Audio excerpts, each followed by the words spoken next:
Yeman, salam alaikum à tout le monde, bienvenue en tout cas, tous qui nous regardent sur Diamant TV à Salvini, toute la communauté guinéenne d'ici et d'ailleurs, donc Kala Wondo do Wondo Ndarude, à Salvini, ma photo on a comme vous le savez en tout cas, DJ Diao tous les samedis entre 17h et 18h, donc voilà. L'émission s'appelle Sénéguiné Diaspora en tout cas pour essayer d'œuvrer dans la culture en tout cas. Il faut à tous qui sont vraiment scotchés, connectés dans leur petit salon qui est en train de regarder cette émission. L'émission ça se nomme DJ et ça se nomme Guinée Connection. Celui qui le présente, vous le savez, c'est DJ Diao. Donc voilà, Alain Salmini, Kalamananda Horema, Djamondji. Il y a un petit salon, il y a Diamant TV. Donc, merci à tout le monde, merci à tous les promoteurs. Donc, merci aussi tous les artistes, tous ceux qui sont là. Donc, vraiment, il a Scotch Connect. Merci aussi les commerçants. Merci aussi les gars qui sont dans les boutiques. En tout cas, donc, Salmini, tout le monde. Salmini aussi les gars de l'ambassade. Donc, comme je l'avais dit la fois dernière. Donc, et what relative en tout cas dans cette émission, essayer d'en parler un peu actuellement. Ko fewndi kon ko sare donc ara en salmini musidɓe hiɓɓe en salmini en tout cas neniraɓe babiraɓe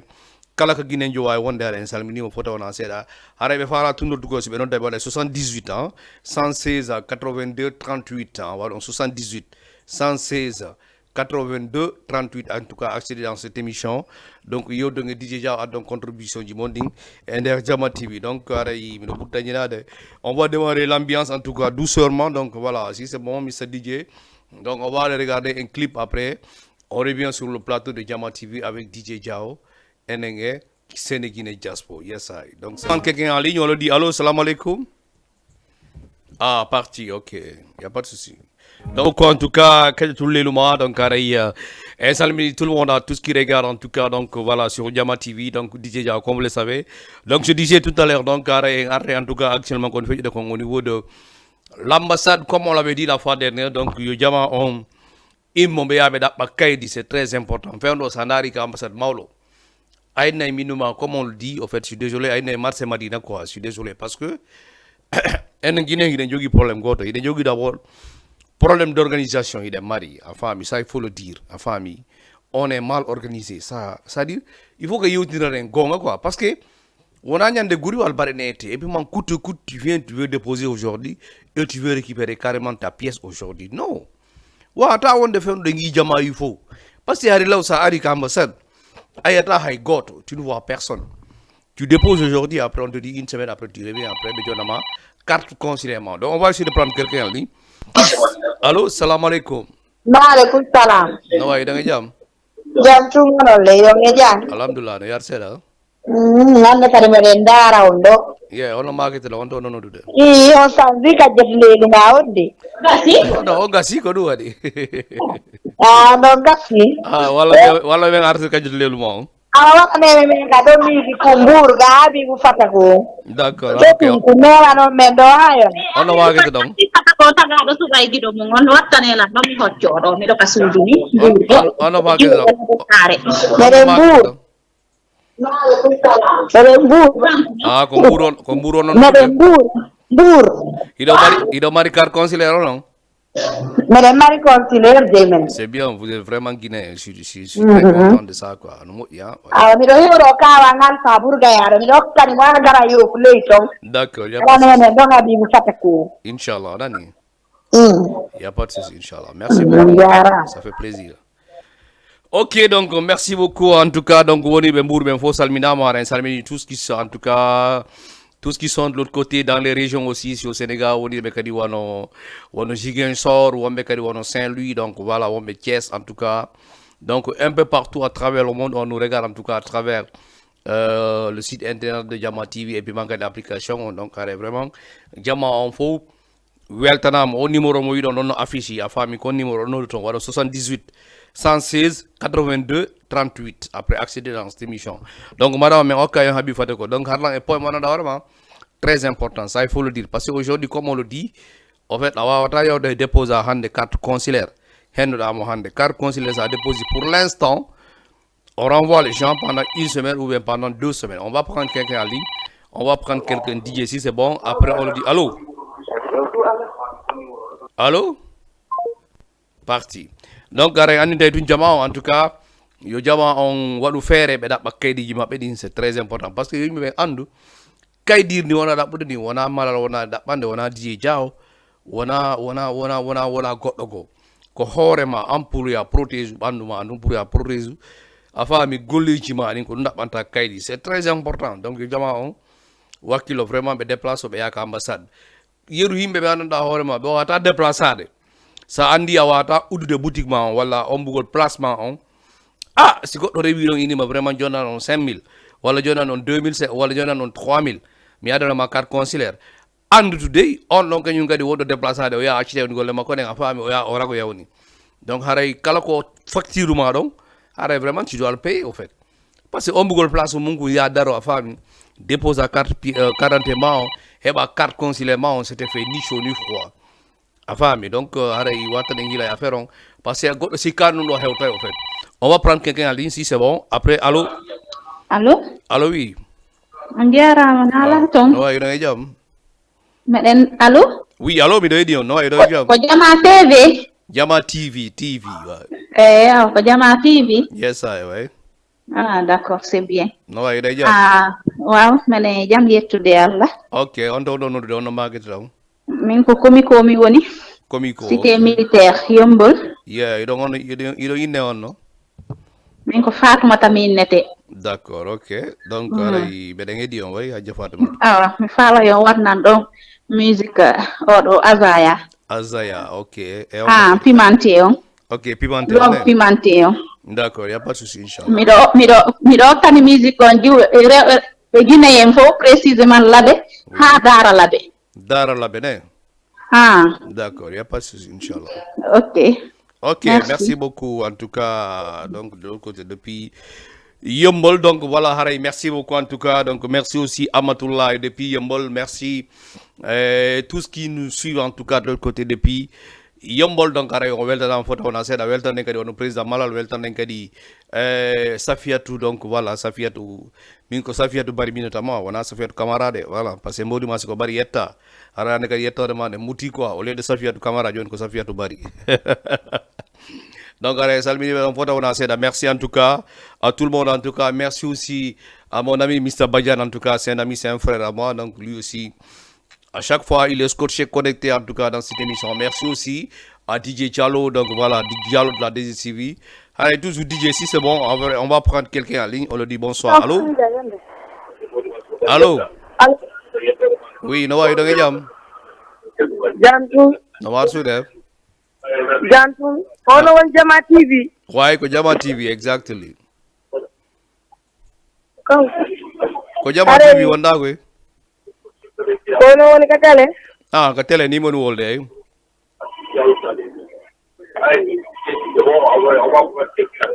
allo oui way ida ka télé way feɗɗo ko la wolde ko fof no jenti allo parti donc il y a pas de souci en tout cas wade 78 ans 116 ans 82 en tout cas 38 accédés dans cette émission donc voilà je disais en tout cas j'ai un petit conseil donc haray weltane en tout cas un grand monsieur qui est en train vraiment d'aider la communauté guinéenne évidemment Abdourahmane Diallo donc voilà c'est un membre à l'ambassade de la Guinée donc ko kanko woni chauffeur du ambassadeur donc vraiment haray mo weltana fota wona seeɗa il est de Télémi le téléchat donc ça fait une fierté pour nous en tout cas donc ɓe ananda hoorema hande hiɓe walitade en tout cas yimɓe ɓe no yimɓe ɓe heeɓira kaydi et puis man kadi je vous dis une seule chose gonko wiyete ko hande Abdourahmane ko woni wadde kon o walla e woni jama o ɗaɓali intérêt par ce que 1500 woni landade donc le 1500 qu'il demande l'ambassadeur c'est ce qu'il demande au fait il faut que les gens sachent qu'une seule chose carte consulaire ko temet tati ɗum woni 1500 on le dit on le redit wowlama ɓoyama ka radioji ka télévision ji yahe ɗaɓɓe carte consulaire par ce que enen ɗo fof en sikkano ɗum aray en sikkano hewtira et je vous dis en mesure de garantie ɓaytuɓe ɗaɓɓini en carte consulaire ɓe andi a faami ɗen huuli reedu en ɗaɓɓi carte consulaire Guinée jo wayi yo haɓɓu reedu mum a faami carte consulaire ara e Dakar carte séjour ara e Dakar ɗo quoi on va prendre quelqu'un en ligne on le dit bonsoir allo salam aleykum aleykum salam no wayi ɗon e jaam jam tan no wayi ɗo marsude ahlan ok iɗon make on no iɗon nodda on to allo Eh. hiɗo make honno hiɗo nodda honto grand Ta? honno indema ne wiyete Allô? allo oui min honno wiyeteɗa grand ah parti ok y a pas de souci en tout cas donc aray so woni on noddi on wiyta en tout cas volume téléphone o volume télé on pour wawen famodirde quoi donc aray min gomin dajama ɓa joni carte non carte consulaire waɗama ɓe andi si ɓe maƴƴini guiné jon a faami guiné jon suusa reedu o yawi o ɗaɓɓa kayɗi et puis c'est normal aussi hein par ce que cuucal ala inugol ala c'est à dire a wawata wonde leydi ala kayɗi a faami inde aɗa suusti reedu quoi non je suis désolé du terme ceux qui disent que a faami no mari cuucal man boy town la man boy sénégalais la man fiila juuto nangam ham non bro sa ala kayɗi ara ko a fus fewno hande ko fewnunen ɗo l'importance d'une personne c'est les papiers c'est ce qui diffère les gens en fait parce que ɗo daaro comme DJ Diallo donc on va prendre quelqu'un après je reviens sur la ligne allô salam aleykum maaleykum salam DJ Diaw. no wayi no e jaam Jantung Dia. no welde Golle ɗen. alhamdulillah yat seeɗa Barikalla. yeah ok donc are mene ono intera grand Allô? min on ɗo wiyeteɗa indema ne on ɗo wiyeteɗa Min ko Moussa Camara on to nanodude Résident o ñani Eyo. ñani honto ni ko ville Yo mi fala oppe men so. oui vas-y ouais Moussa Camara ouais so mo falla allô Allô? Moussa Camara donc mais ala famondirde mais y a pas de souci mais waɗay son en tout cas il est landa Habib Fatako après kañum Azaya pimenté donc y a pas de souci inchallah mais waɗay soñjini donc DJ donc si c'est bon après artu e mum parce que Diallo il disait que quelque chose de très important minoma hay nayi ɗin hande hay nagge sa itte nagge Fouta Diallo adda anaɗangue Dakar ɗo addedo a ñangue a ɗaɓɓatangue a faami kaydi joni hay nayi ɗi no mari kaydi kana ya heɓi kaydi bani adama no doit heɓude kaydi bro c'est-à-dire on doit pas jouer avec ça en fait on va prendre quelqu'un en ligne allô salam aleykum allo oui salam aleykum waleykum salam no wayi ɗe jaam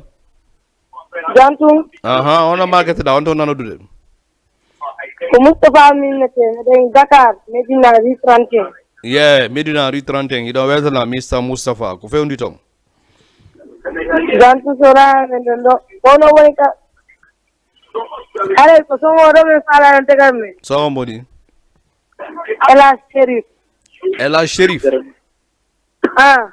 ono gari gomboni ko yimmo goo eyi fawelan on ɗo mi andamo ari y a pas de souci mi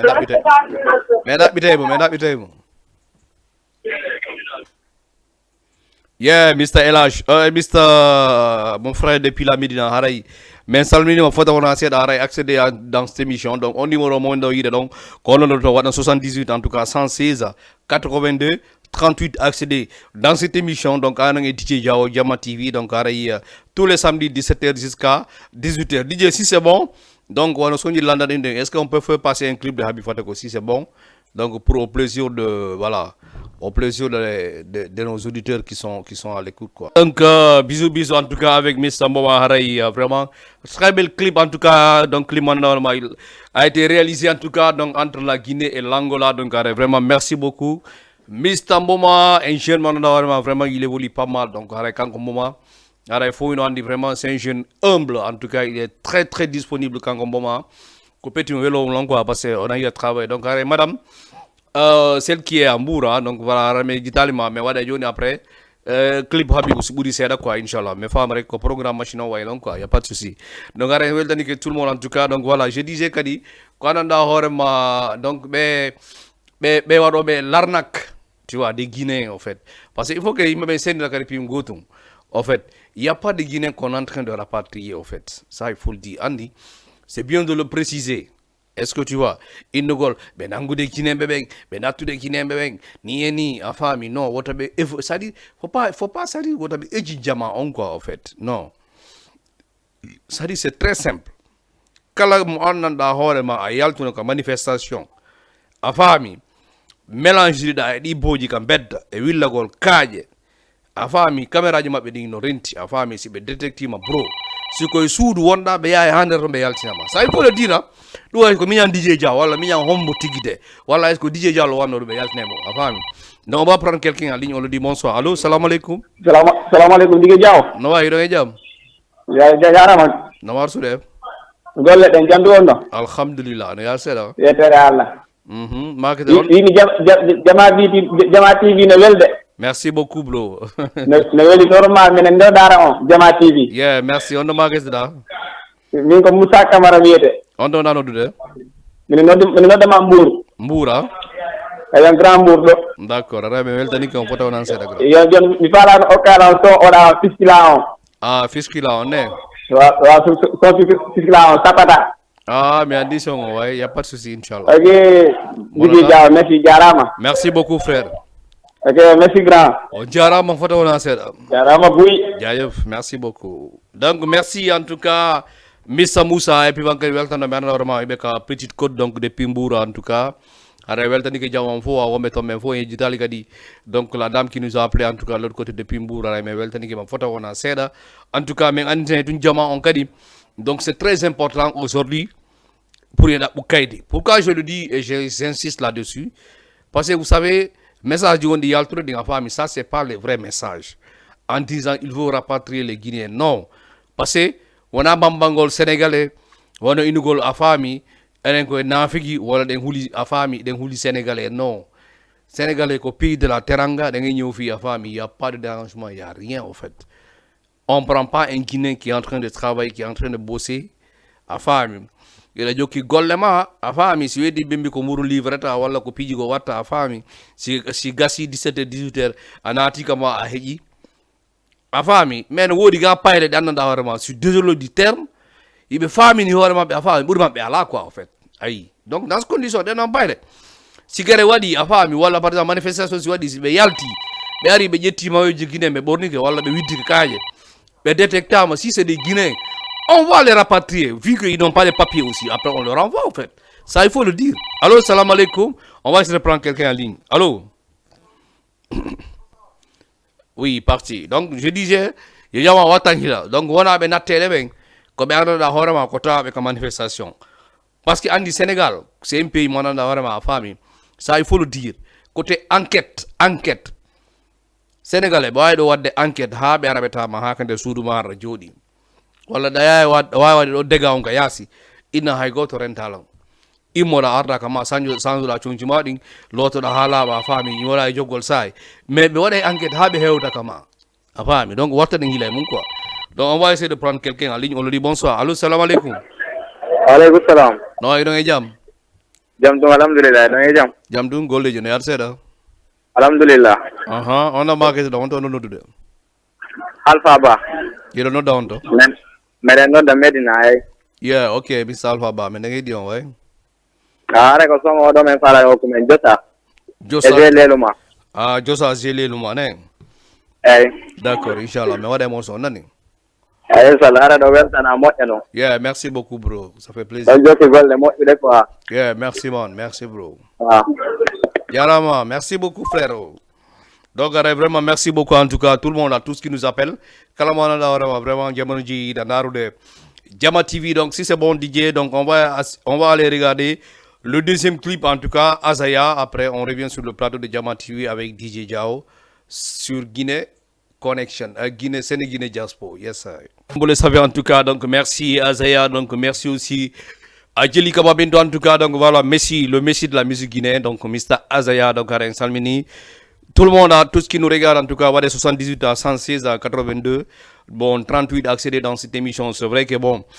émission yewterne donc voilà musique on no fandi yewterne no doudi mais c'est très important parce que vous savez aussi faire a famille donc sensibiliser ko jama on watta jama faire c'est très important et comme on le dit tous les jours donc wona argol do a famille famina no wawi yewtere wala no kanyum hino fini buri fo non je suis désolé en famille wala indi la famille après jonnay do yimbe a famille conseil non c'est-à-dire qu'on alerte on dit qu'on va quoi alerte en tant que quelqu'un qui est c'est un leader d'opinion donc voilà on dit qu'on va de golle monde parce que Django wa ta dans la famille ils nous ont pas informés voilà on n'est pas informé là-dessus donc je vous dis son yande bedabini un carte consulaire ande kadi a fami donc carte séjour no arde quoi c'est-à-dire je suis désolé du terme mais aray Dakar do quoi en fait ça je vous dis andi sénégalais kambe be joji a fami kala golle ko be golle ko doy be majini en do a fami donc be andi vraiment donc soni ala kayde a fami donc be yaltina en donc faut dogi ka ambassade yeda bugol kaydi ok on est d'accord jango si bendi do carte séjour a fa non carte duma séjour donc forcément il faut que aussi daro den film donc c'est très important jama on prépare et impiji don fos donc la pour kaydi donc ara salmini tout le monde et weltani que jama on faut DJ seji après mahendaren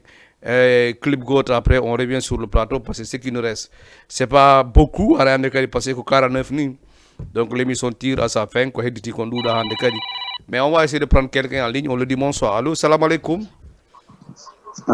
allô oui salam alaikum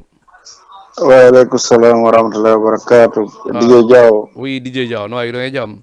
ouais grand frère ça va Noël de Nalaton ça va bien merci no yar sela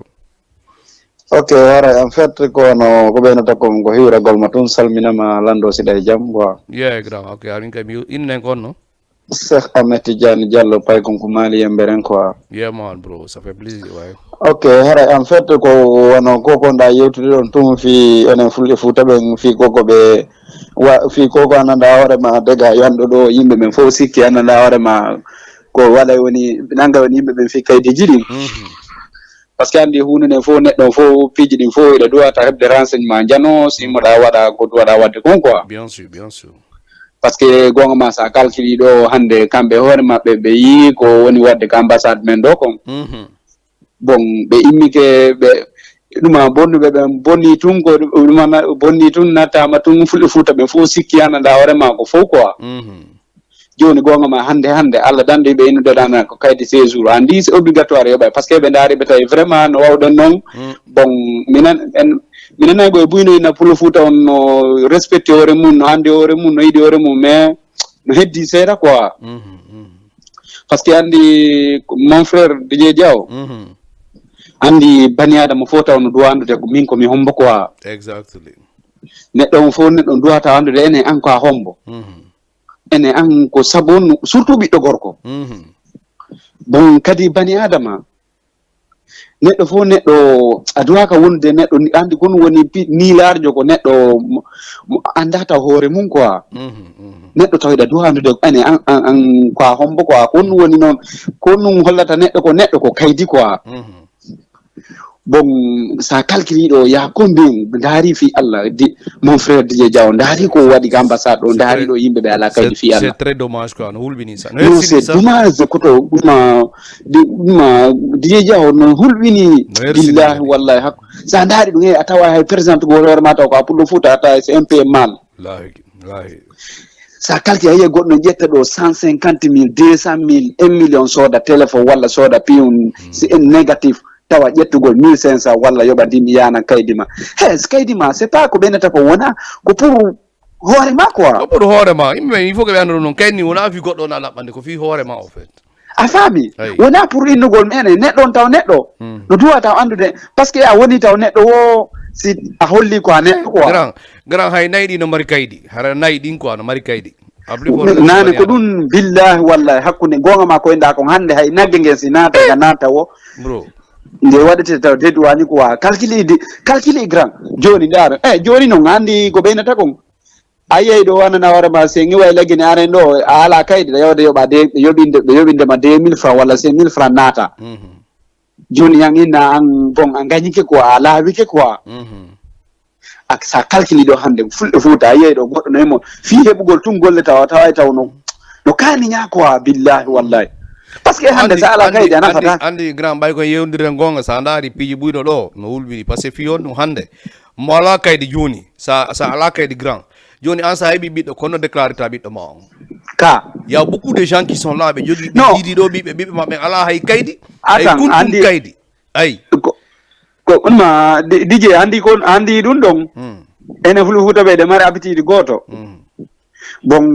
on waɗi on tigi noon yaafoy kongo par ce que koye télé woni haalde quoi par ce que miɗo andi Guinée en fof no heɗiti quoi kadi miɗo andi ko a neɗɗo andaɗo ko a neɗɗo vraiment ma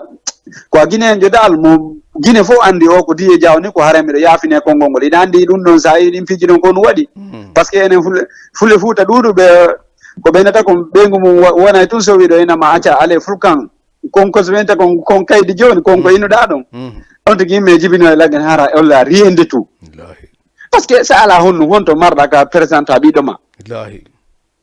c'est très dommage yo ɓiɗɗo ma jando a faami na baba honto kaydiri andi hara ala hay sa calculi hande sa billa walla sa calculi hande no woodi fulle fuuta ɗo janggay ɗo ha ya inne naatuɗo université tawa honto andi kadi tawa kaydi ala au moins woni no par exemple ɓeygu ma so woni so wiɗo sa nattimo lagine so woni ɓeygu ma si o jibini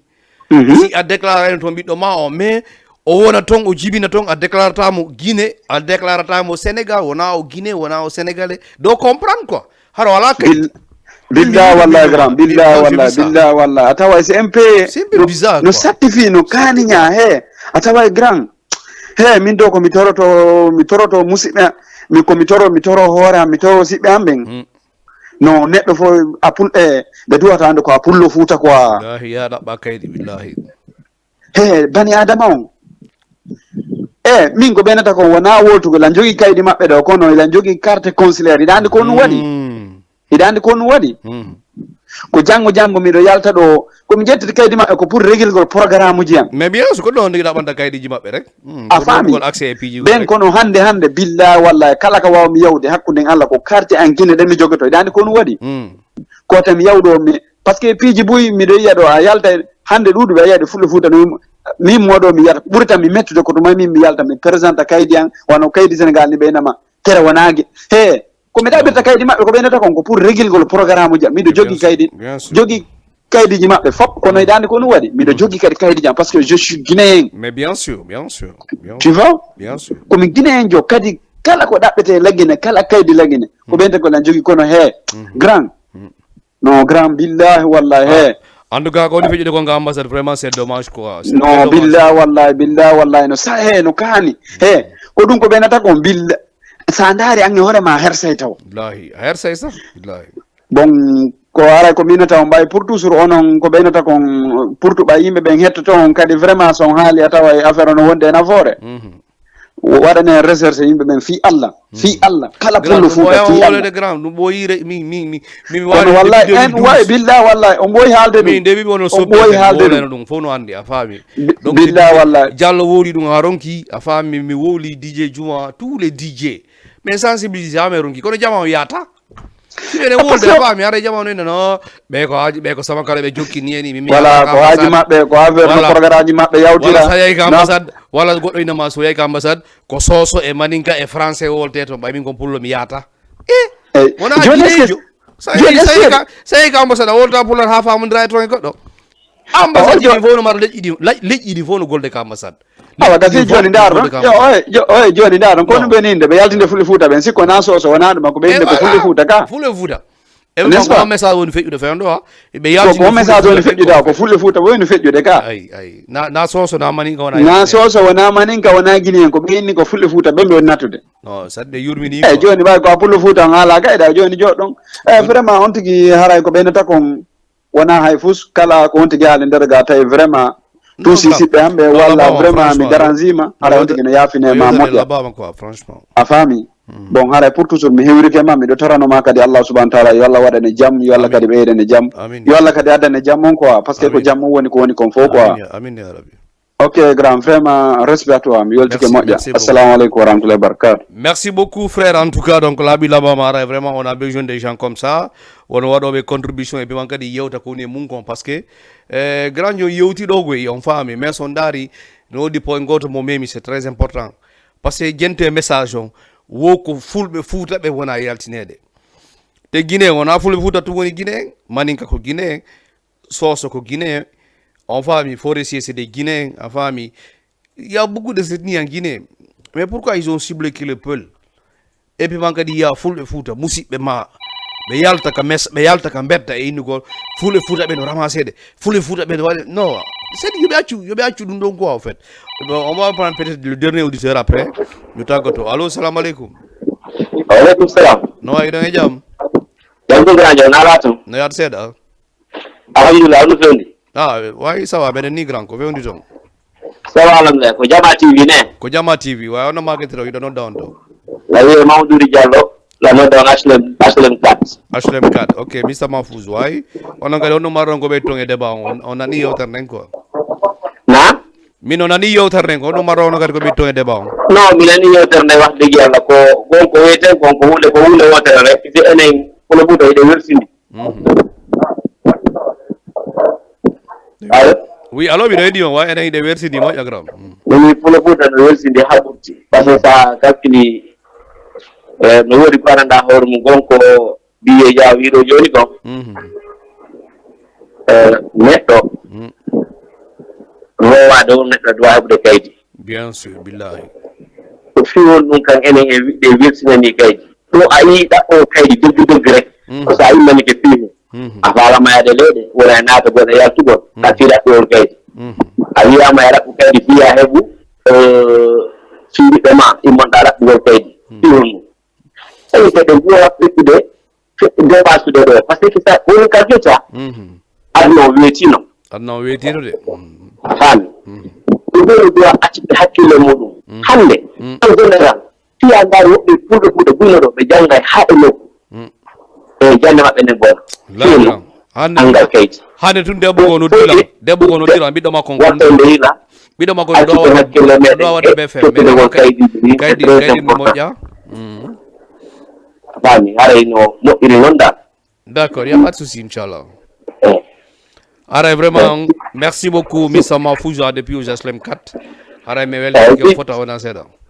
pour je dum kadi en général say don jogi numéro do wombe ambassade kame ambassade on do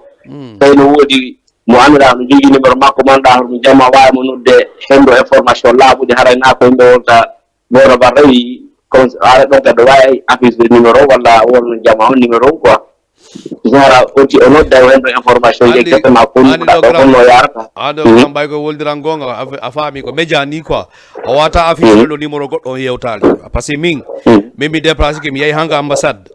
moi je voulais inviter Boubacar wona ko ambassade yeru andu be hino andi afami ko kanko jogiti carte consulaire on afami je voulais l'inviter et moi je voulais inviter Abdourahmane on ngadi ko kanko so jonka ambassade afami kono ko inimmi dije fewno men ala tan yagole mediaji parce que fiono parce que jamma on dudi quoi afami ko wona mujjene de carte consulaire ko no dudi trop donc par jour ko fandi fo be jette 300 à 350 personnes non faut que l'ambassadeur John signata quoi fami donc faire ceux qui sont à l'ambassade on le comprend il be occupé mais mi do butani na so woni par exemple balle fe iro seda après mi addo yabe ka plateau be jodo lo be buda yodde jama et puis man kadi andi sen jama ko onto ambassade do woni ha joni men noddude be landade contre ambassade donc c'est très important pour y impresser no gari ka émission quoi en fait ça va pour inchallah inchallah ara on jaram bu merci OK merci beaucoup frérot. Voilà donc comme je disais donc vraiment donc ceux qui sont actuellement à l'ambassade faut y nous andi be occupé à famille donc je salue déjà monsieur Boubacar donc voilà je le salue de passage Abdourahmane donc un gars de Télimilé donc quand c'est le chauffeur de l'ambassadeur Abdourahmane hore mo mi ma ko men wadi dum on wi antel comment on dit ça mais mi déposer ni mes cartes consulaires sérieusement à famille j'ai déposé plus de 25 cartes consulaires you know mais maintenant c'est des amis à moi ceux qui sont proches de DJ Diao you know donc je l'ai déposé mais à chaque fois que je le dis bro il est temps que on kaydi mais hala na be du la ko do de affaire on ba hewti be no dila mine mais non mais hala non je l'avais dit donc il faut vraiment si wadi pi on digi immo law e magadi ko gradio inni kon donc c'est très important na fondement d'Amérique kaydi Sénégal enfin parce que si mi yalti Sénégal lo hande mi yahi Côte d'Ivoire goddo yelantum ko sikki sakka